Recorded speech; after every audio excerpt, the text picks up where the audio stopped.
Hey friends, it's Jimmy, kindly asking you to hit the notification bell and both the like and subscribe buttons before we start. Hitting that notification bell is actually the most surefire way to ensure my new videos end up on your homepage. Also, don't forget to leave a comment, since this really helps my video go out to a wider audience and ensures that I can keep producing historical content. History doesn't always turn on a battlefield. Sometimes it turns on a single fateful moment of bad luck.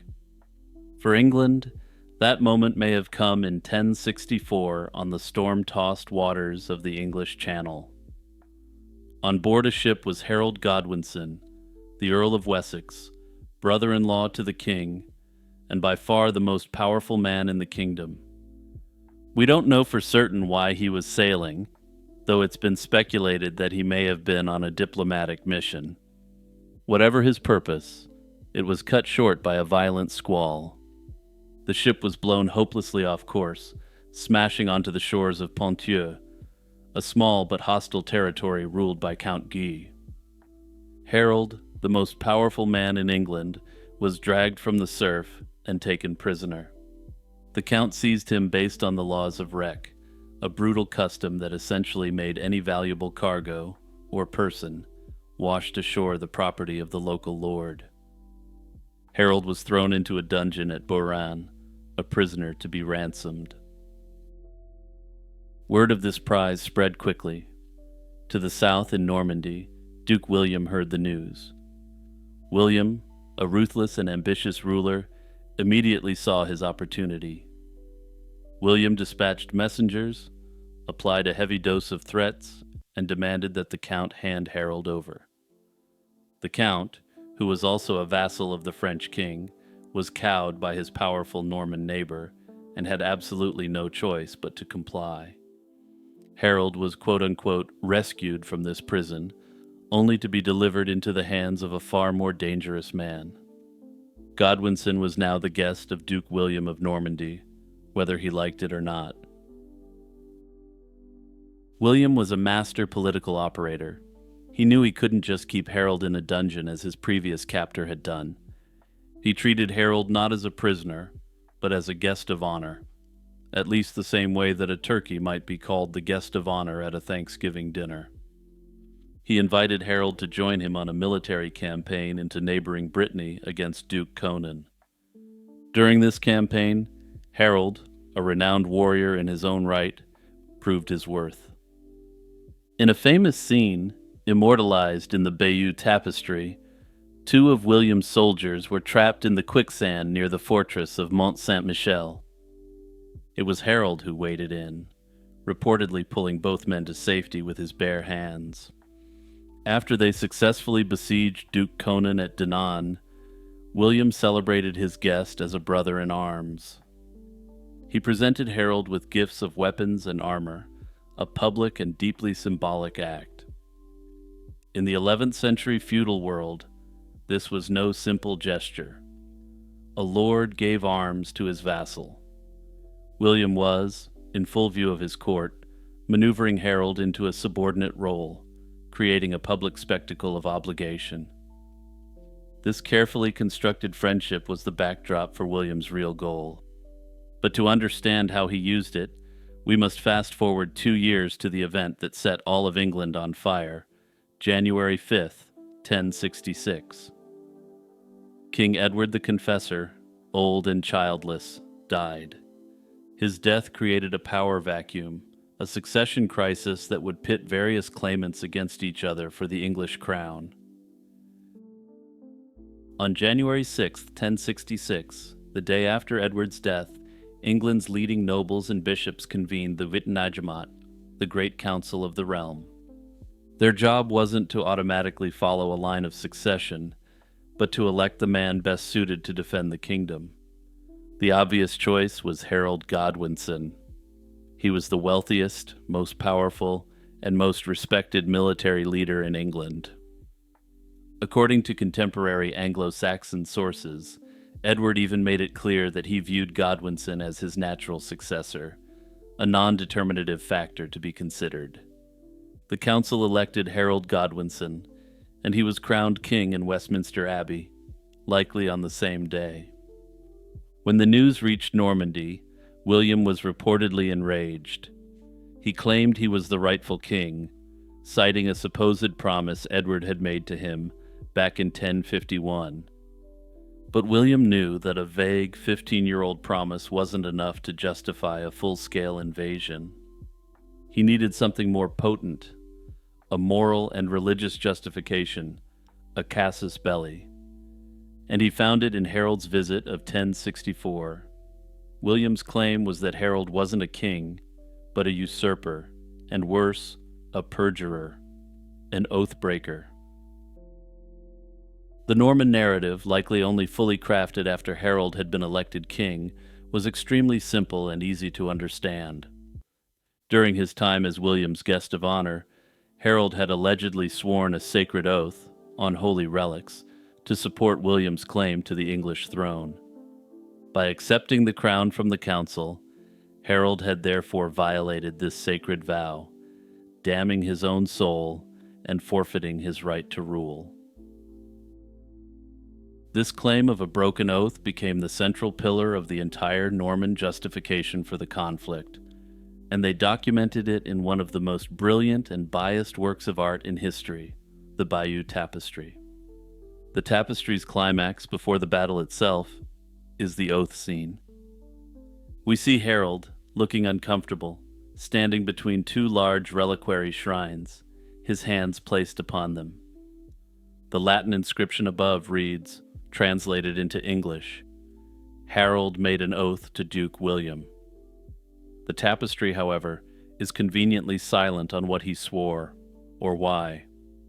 For those details, we must turn to the Norman chroniclers, men like William of Poitiers, William's personal chaplain, and William of Jumièges. Writing to legitimize their patron's new regime, they provided the full details that couldn't be fit on a piece of fabric. Later versions of the story even added a dramatic flourish of trickery. William, knowing that Harold was a man of dubious moral character, had Harold swear on 2 small caskets. Only after the oath was given did he pull back a cloth to reveal a heap of hidden sacred relics, turning a simple promise into a terrifying, soul-binding sin. Notably, this was the propaganda spread from the Norman side, even though to our modern sensibilities William comes off quite poorly in this telling. William launched a masterful diplomatic and public relations campaign aimed at the most powerful man in Christendom, Pope Alexander II. William sent an embassy to Rome, likely led by his trusted advisor and future Archbishop of Canterbury, Lanfranc. First, they argued King Edward had promised the throne to William. Second, Harold Godwinson had usurped that throne by breaking a holy oath sworn on sacred relics. This part was very important to the church, as it would have indicated that Godwinson wouldn't have respected the authority of the clergy as King of England. Third, William promised that if he were victorious, he would reform the supposedly corrupt Anglo-Saxon church and bring it fully in line with Rome. The Pope, who had deep ties with William of Normandy, was convinced. He gave William's invasion his official blessing and, according to the Norman sources, sent a papal banner to be carried at the head of William's army. Historians have noted that the only contemporary source to even mention this holy banner is, once again, William of Poitiers. It's entirely possible the banner story, too, was an invention, created after the victory to retroactively prove that God had been on William's side all along. This brings us to the final fatal flaw in the Norman claim. First, let's assume Harold Godwinson knelt in William's court and swore on every relic in Normandy to give William the throne. Despite this, the oath was, by all legal and theological standards of the day, completely and utterly worthless. First, it was an oath made under duress. Harold was a captive. He had been shipwrecked, imprisoned, and handed over to William. Despite being framed as being a guest of honor, he couldn't leave on his own accord. Medieval canon law, the religious law that governed all of Christendom, was clear on this point. Oaths or promises extracted by force or fear had no validity. Second, and more importantly, Harold had no authority to promise the crown. He was the Earl of Wessex, not the King of England. He couldn't give away a kingdom that was not his to give. Even Edward, who had also allegedly promised the crown to William, ultimately had no such authority. The English crown wasn't a piece of personal property that could be willed away. The Anglo-Saxon monarchy was elective, and the king was chosen by the council of wise men. William, a ruthless and intelligent ruler, knew this. He knew the oath was legally and theologically void, but he also knew that oath-breaker was a powerful, simple, and damning accusation. William could simply repeat this lie over and over again for propagandistic purposes. The genius of the propaganda is that it starts with the assumption that there was a valid oath, reframing the question to be whether Harold was an oath-breaker or not. In the end, history has been much more kind to Harold Godwinson than William the Conqueror was. The scholarly consensus is now uniformly in Godwinson's favor. Even if he did swear such an oath in 1064, he did it under duress, which by the standards of the time was illegal.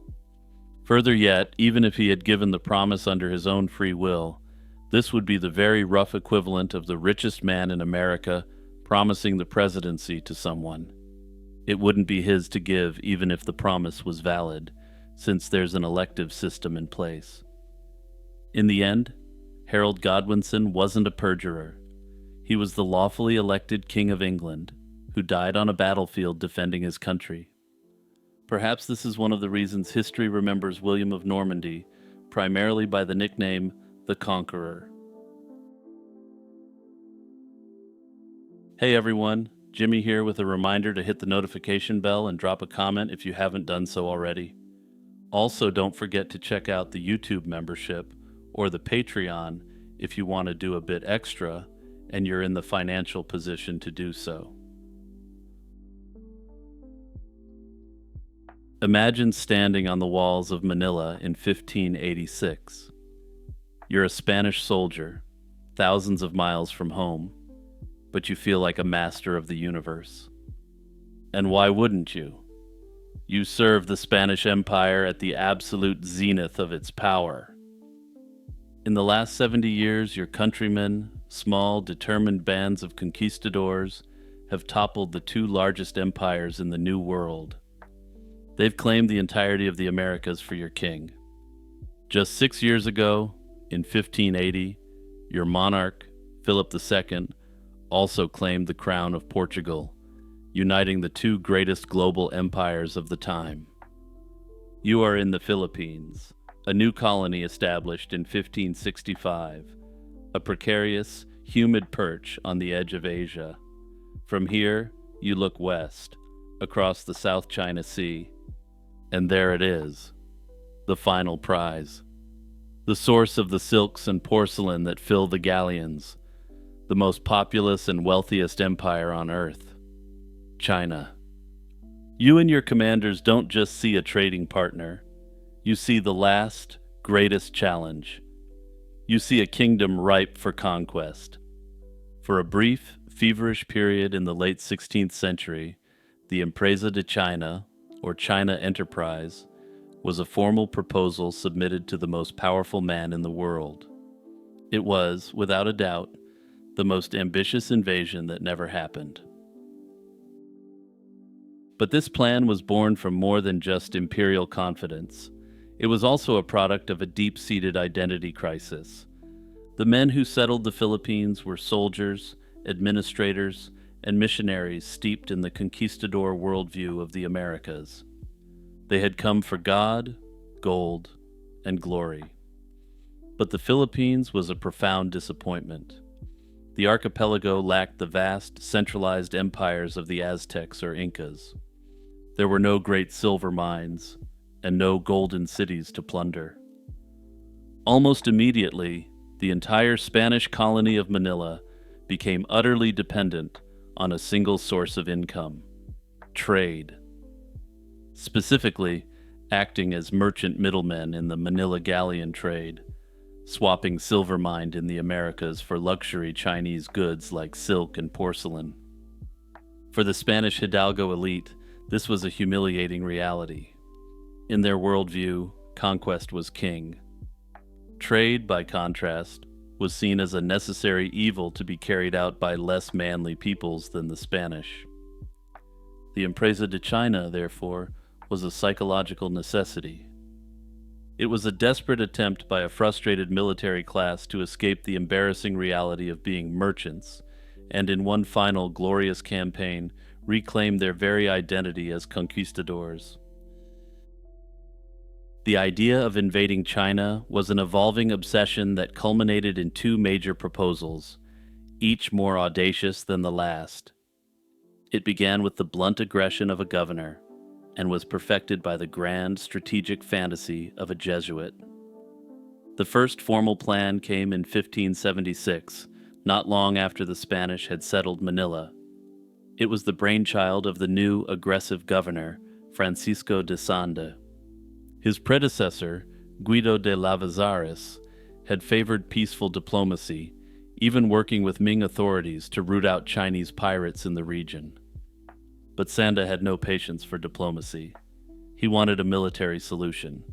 In a 1576 letter to King Philip II, Sande laid out his astonishingly bold and astonishingly small plan.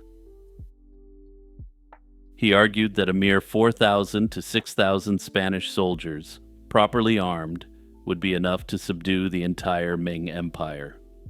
His justification was based on a profound and, as it turned out, fatal misreading of the evidence.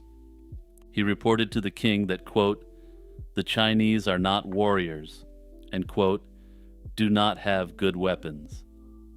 Sande's entire perception of China was based on the limited, chaotic reports coming from the coastal provinces of Fujian and Guangdong. These provinces, at the time, were indeed suffering from serious problems with banditry, social unrest, and most famously, rampant piracy. He was committing a classic sampling error, mistaking regional frontier instability for core imperial weakness. He wanted a pretext to invade, so he selectively interpreted local problems as proof that the entire 160 million person empire was feeble. He was, it's clear, completely unaware that, at that very moment, the Ming government, under the new Wanli emperor, was undergoing significant fiscal and military reforms. King Philip II, a cautious and bureaucratic monarch, received Sande's plan and filed it away, noting that the crown would foster friendship with the Ming dynasty. From there, the idea continued to fester among the conquistadors turned merchants of Manila. A decade later, it roared back to life, championed by an unlikely figure: a Jesuit priest named Alonso Sanchez. Sanchez had been sent from Manila to the royal court in Spain as the colony's official agent. In 1586, he presented a document that contained the definitive, fully formed invasion plan. It was a document of breathtaking scope and almost surreal ambition. Sanchez's plan was far more detailed than Sande's. He called for a massive multinational invasion force. It would be led by 12,000 elite Iberian soldiers, along with 5,000 Christian samurai and 6,000 indigenous Filipino soldiers trained in the Spanish style. The strategy itself was a four-stage geopolitical fantasy straight out of Europa Universalis. First, the Armada would sail from Manila and Macau simultaneously, seizing key ports in the southern coastal provinces of Fujian and Guangdong. Then, in a direct echo of Hernan Cortez's march on Tenochtitlan, the conquistadors and their Japanese allies would then push north to the imperial capital. They would capture the Ming Emperor, at the time, the Wanli Emperor, and install a puppet regime under Spanish control. From there, they would engage in a chillingly systematic phase reminiscent of New World conquests. The Spanish would re-engineer Chinese society. Mass evangelization would convert the population to Catholicism by force. But more importantly, the Spanish would enact a formal policy of encouraging, and perhaps forcing, intermarriage between European men and high-status Chinese women. The goal was to create a new, loyal, Hispanic Chinese elite that would rule the empire in Spain's name as had been done in the New World. From there, China, once pacified, would be the base for world domination. Its vast population would supply the soldiers for a new, unstoppable Sino-Spanish army. This army would then be used to conquer the rest of Asia, march west across the Central Asian steppes, and ultimately conquer the Ottoman Empire from the rear. It's easy to dismiss this as madness, and yet for a time, supposedly rational and experienced men believed it was possible.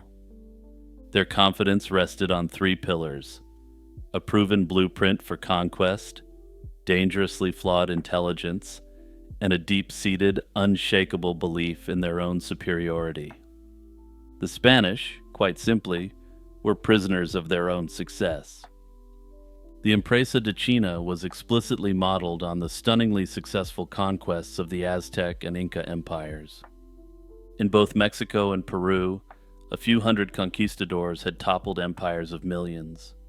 They believed China, as a vast, quote, inefficiently administered empire, would be no different. This belief was reinforced by the stream of flawed intelligence coming from missionaries and ambassadors. The Spanish were told the common people would welcome the invaders as liberators. Missionaries in China even told the Spanish that Chinese children were rebelling against their parents and pleading to be baptized. Notably, the 16th century Spanish tercio undoubtedly was the most feared infantry formation on earth. It was a professional, disciplined, and battle-hardened force that had dominated the battlefields of Europe for a century. This pike and shot formation, mixing long pikes with deadly arquebuses, was seen as invincible. The Spanish believed, as Governor Sandy did, that their combination of steel, gunpowder, and superior tactics simply couldn't be beaten by any non-European force. However, what the Spanish failed to realize is that the Ming Dynasty was a 160 million person strong Iron Age superpower. Even if the Chinese didn't have tercio formations, they had overwhelming numbers and equivalent or superior technologies. Notably, the Spanish perception of a weak, demobilized, and technologically backward Ming Empire was factually, demonstrably false. And the proof is written in the records of the conflicts the Ming were actually fighting while the Spanish were dreaming up their invasion. The Spanish weren't entirely wrong about the Ming's internal politics. Their reports of inefficient administration were pointing to a real phenomenon. The Wanli Emperor, who reigned from 1572 to 1620, was becoming reclusive. Frustrated by bureaucratic squabbles, he effectively went on strike, refusing to attend court, read memorials, or fill critical administrative posts for decades. This did lead to serious political decay and corruption in all other affairs, aside from the military. Despite his growing lack of interest in the affairs of the state, the Wanli Emperor devoted all his time and energy to the military. The Ming bureaucracy, while struggling, was still effective enough to successfully finance and prosecute three major, simultaneous campaigns against its enemies. The greatest of these three campaigns provides the ultimate, devastating counterfactual to the Empresa de China. Incredibly, at virtually the exact same time, another man had the idea that China was weak and could be completely taken over. In 1592, Japan's great unifier, Toyotomi Hideyoshi, decided to conquer China himself. As a first step, he invaded Korea with a battle-hardened army of approximately 160,000 elite warriors. These were men who had come from constant generational conflict. The Ming Empire, viewing Korea as a critical tributary state and a buffer against Japanese aggression, intervened. And the Ming response wasn't that of a demobilized or weak empire. Over the course of the brutal 6-year campaign, the Ming mobilized and deployed a massive, overwhelming force to Korea. The Ming army, fighting alongside their Korean allies, engaged the best soldiers Japan had to offer. They fought them on land and at sea. The Ming scored an overwhelming victory, pushing the Japanese off the continent entirely. The Empresa de China was a passionate, desperate petition from a distant fringe colony. For King Philip II in his palace in Madrid, it was, at best, a distraction from his real problems. In the 1580s, the Spanish Empire was not looking east. It was desperately trying to hold on to its core territories in Europe. The king's treasury and his elite tercios were being bled by the Dutch rebels in the Netherlands. His primary and most hated foe was Protestant England, led by Elizabeth I, which was openly funding those rebels and preying on his treasure fleets in the Atlantic. The year 1588 is the critical date. In March of that year, Philip II, intrigued by Alonso Sanchez's proposal, did sanction a committee to formally study the Empresa de China. The plan was, for a moment, a serious consideration. But just a few months later, in August, Philip's Spanish Armada was defeated. The failure of the Armada was the final unceremonious nail in the coffin for the Empresa de China.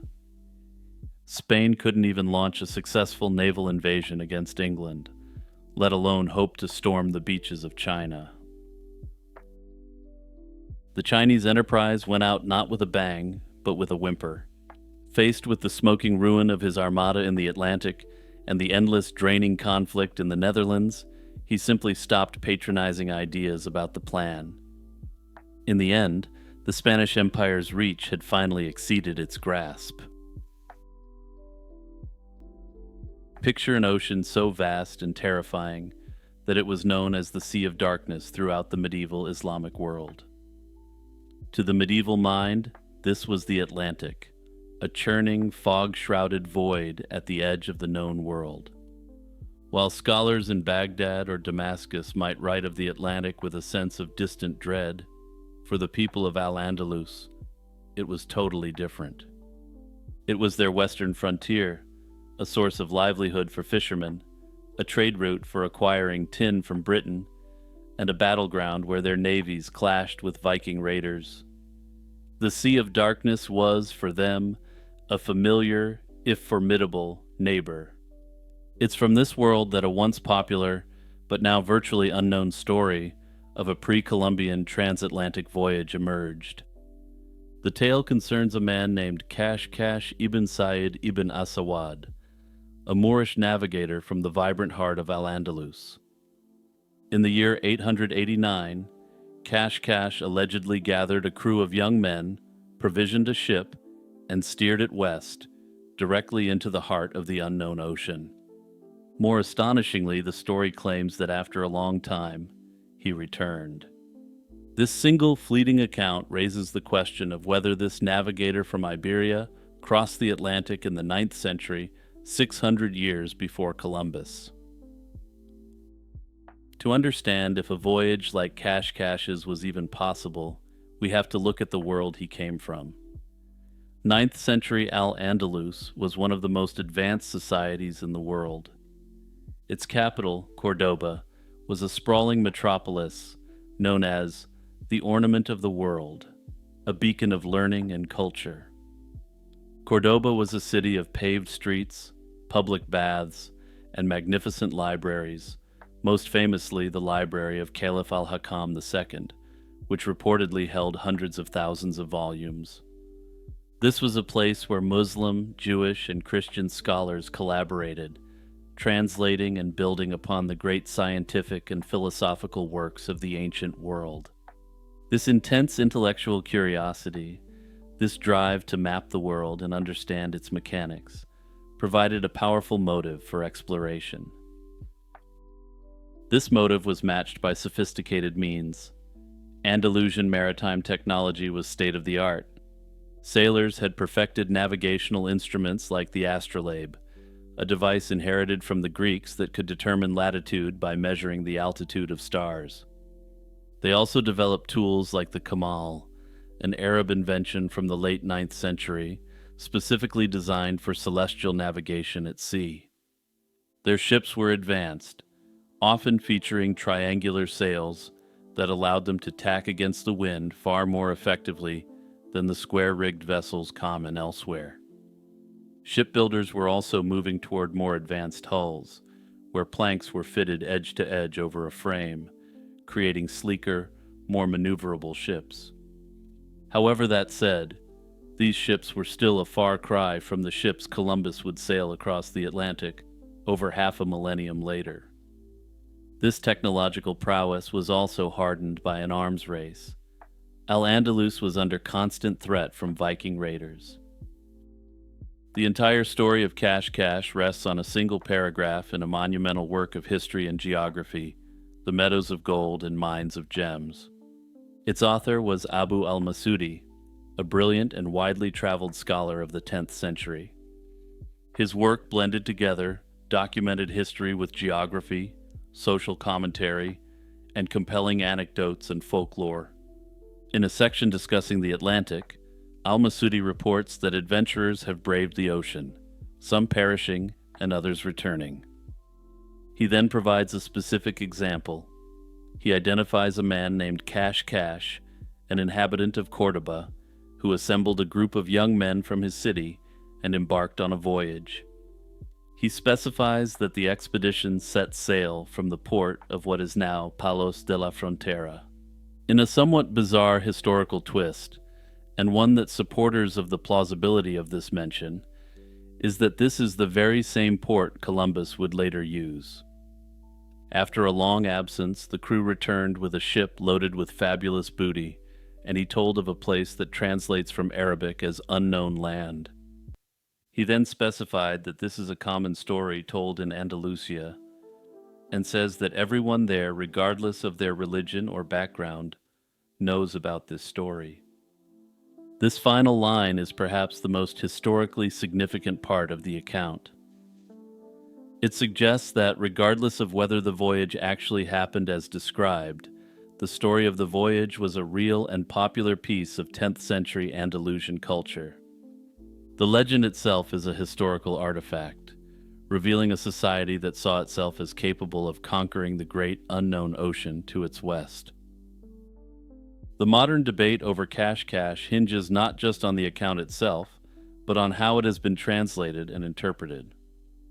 One reading of the account suggests that it isn't even supposed to be taken literally, that this is in essence just a historian relating folklore. In essence, this argument boils down to the portion of the text, which almost reads like starting an English story with once upon a time. That said, there are other modern historians who challenge whether this phrase had this sort of meaning in al-Masudi's time. As for whether Cash got to North America, the short answer is that there's simply no proof. The story itself doesn't even speak of the specific nature of the lands this supposed explorer found, just that they were rich. The gold standard for establishing pre-Columbian transoceanic contact is tangible, verifiable archaeological evidence. The Norse presence in North America around 1000 is accepted as fact because of the extensive archaeological site at L'Anse aux Meadows in Newfoundland. This site undoubtedly contains the remains of their buildings and artifacts, making it impossible to dispute that they were there. The Cash story, compelling as it is, has nothing comparable. There are no 9th century Andalusian artifacts in the Americas, and no American crops or goods in the archaeological record of 9th century Spain. Perhaps most strikingly, there are no other contemporary texts to corroborate al-Masudi's single account. Andalusia had a surprisingly literate culture for a 9th century civilization, and it personally strikes me as unlikely that this event wouldn't have been recorded. It also seems unlikely to me that Islamic Spain, facing a long process of reconquest over the centuries, never decided to send an expedition to find this rich overseas area. Other skeptics believe that the journey wasn't westward, but rather southward past Cape Bojador, the traditional edge of the navigable world. This would place his voyage on par with the earlier voyage of my boy, Hano the Navigator, or the later Portuguese Prince Henry, also nicknamed the Navigator. Notably, this would have provided a much more accessible source of gold and other riches that would have been very rare to completely unknown in Andalusia and in Europe more broadly. Supporters of the theory rest their case on the credibility of al-Masudi and the proven technological capacity of Andalusian sailors. However, without physical evidence, the claim remains firmly in the realm of speculation. Further, there's always the possibility that even if he did sail westward, that he may have run into other Atlantic islands, most likely the Azores, which was then uninhabited. Whether fact or a legend born from a historian's quill or something in between, the tale of the navigator from Cordoba remains a fascinating, unsolved mystery.